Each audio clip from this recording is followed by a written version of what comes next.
I really wish that didn't go down to the small picture and back up every time I do this, but good morning, grandkids. We are ready to go with another chapter in The Listener, which I wrote loosely based on my gameplay of The Listener. Just to let you know, there's only one more chapter after this one. And I made this one kind of short because I did want there to be another chapter. Otherwise, I could have just read all the rest of this together, but I just wasn't ready for it to end yet. I won't be ready next week either, but it ends anyway. So let's start. I woke up the next morning feeling a bit confused, then remembered where I was and why. I hardly ever camp, so it took a minute to get my brain in gear. I got up and decided to leave my bed here on the ground until I might find a better location. I wandered off, nibbling on a large crust of bread, looking around to see which might be the best direction to start scouting. I could see there was going to be plenty of trees, bushes, and boulders to use for my advantage. I know the Khajiits would set up camp just off the Markarth end of the bridge. I had seen them there before.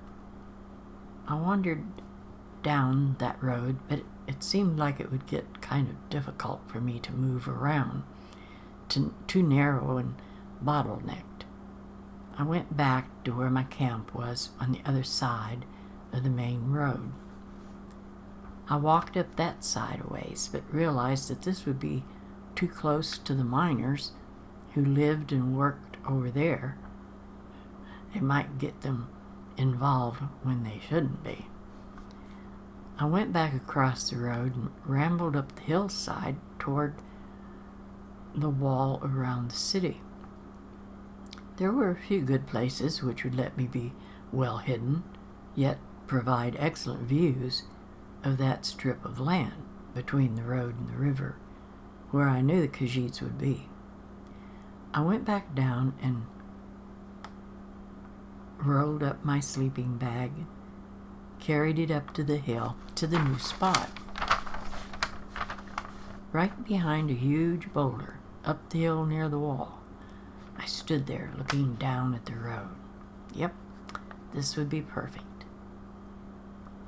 I lazed around there all that day, killing a rabbit to cook up for dinner.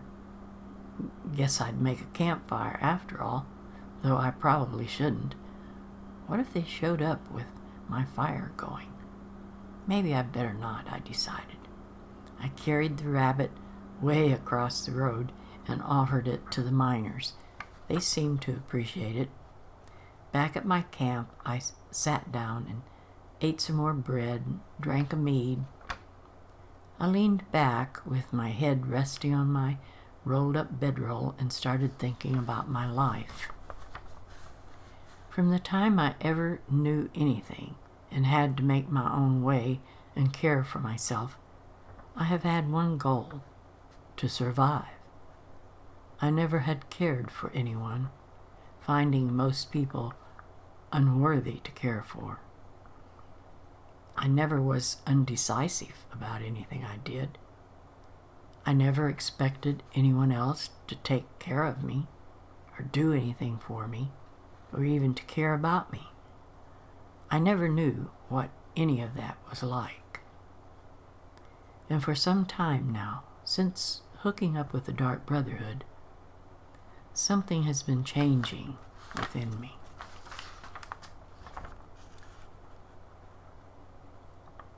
The mother of this organization considers me someone special to her, and others seem to have been looking to me for guidance ever since Astrid's death. I've started feeling affection for others, even love. What's with that? This isn't me. And because of it, I'm feeling unsure of things, doubting myself. I used to be so strong while being unfeeling and cold. I never cared what I did to others, since no one ever cared what they did to me. This change in me is causing me to lose focus of me, of the person I've always been. I'm unsure. I know that at times I'm getting reckless. I question myself during and after some of my contracts. Lately, too many times, I have been close to getting killed. I never used to even think about death. Now I often feel like it's breathing down my neck, waiting. My thoughts kept running in this vein as the day was running down to its end. I finally felt my eyes closing and my thoughts traveling on into troubling dreams. The next morning, a tinkling bell brought me awake. I lay there listening. I was down at the end of the bridge. The Khajiits had arrived.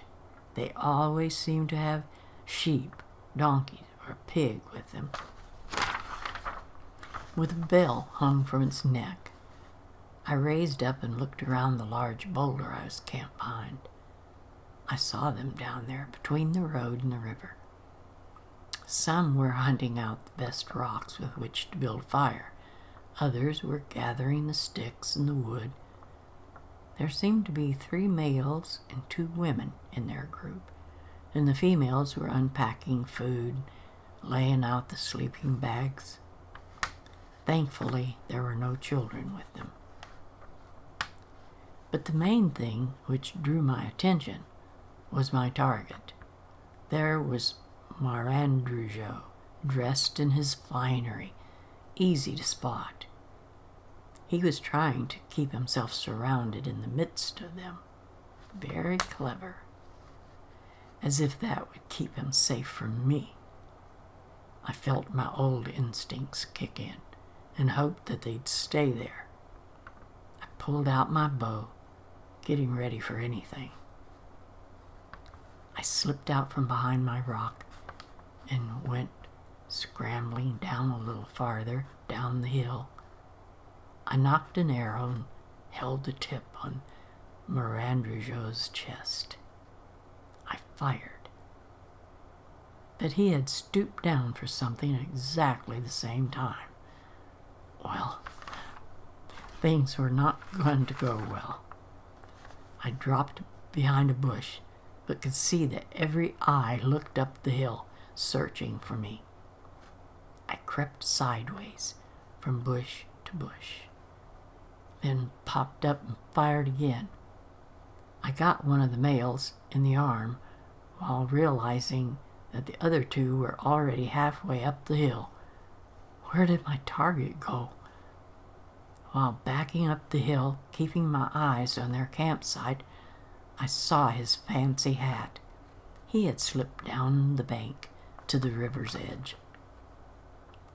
After thinking I was getting my edge back, getting in the zone, I found myself cut off from my target. I started through some brush, headed across the hill, but at a downward angle toward the road. As I was ready to dash across, I felt the pain as an arrow hit, right in the back of my leg. It didn't go deep, and I jerked it out and kept on running. He was running along the bank toward the end of the bridge. I knew that from there he'd run straight up the road to Markarth. I couldn't do that because there were guards on the road. I turned up to this road in their campsite. There stood one of the females with an arrow leveled right at me. I dropped and rolled, going back down the bank. I crawled behind a boulder and waited. Maybe she'd think she hit me and that I was now dead and floating down the river.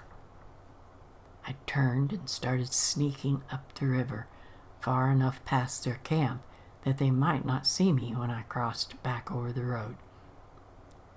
After I had gone a good ways, I crossed the road and started back up toward the walls of Markarth on the other side of the road. I looked back down at the camp, and it looked like the Khajiits had all gotten back to the camp. I turned and went around to where the road entered, past the wall, and went on up toward the big gates to the city. At the top of the steps and off to one side was an opening for the guards to have a way to go up onto the wall to patrol.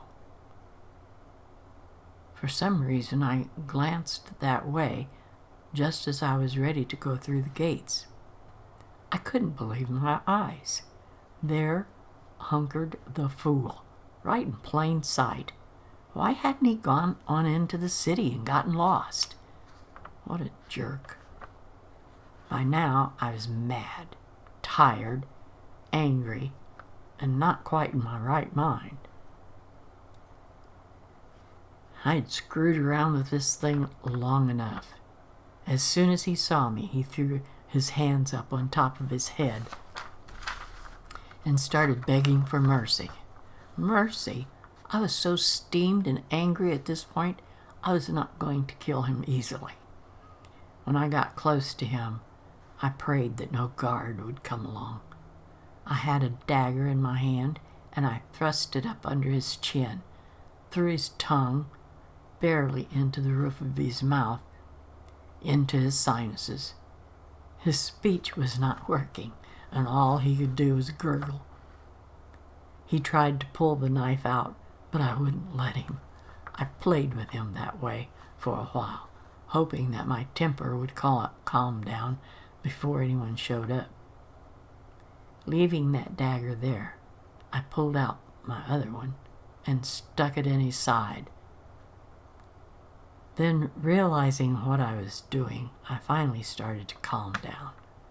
I pulled that dagger out and slipped it between his ribs and into his heart.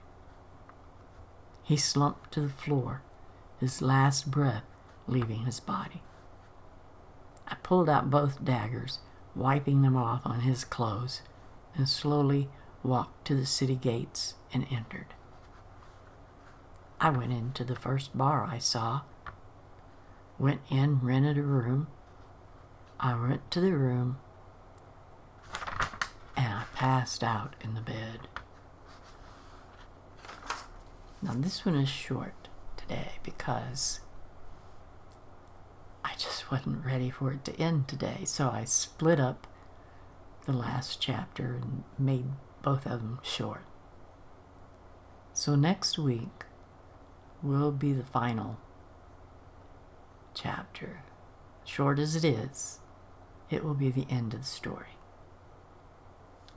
So I hope that you've all enjoyed this. I've had a lot of fun writing it, and I hope you've enjoyed it as much as I have. This is the first time, well, all my life, I've been trying to write stories. I never finish them because I can never just sit long enough to keep writing. I get bored too easy. I have to get up and do something else. So this is the first time I finished, and it's only because I did it on here so that you guys would hold me responsible to getting it finished. So I thank you all for that. I thank you for being here. I thank you for listening to this and making your comments about it. So next Friday will be the end, and I do want to hear from all of you what you thought of the story, all through the story, how you thought about how I wrote it. Just let me hear from you, so I'll know whether I did a halfway decent job or not. I might not ever do another one. So thank you all, grandkids, for being here, for being patient with me, and I will see you next Friday for the last chapter of The Listener.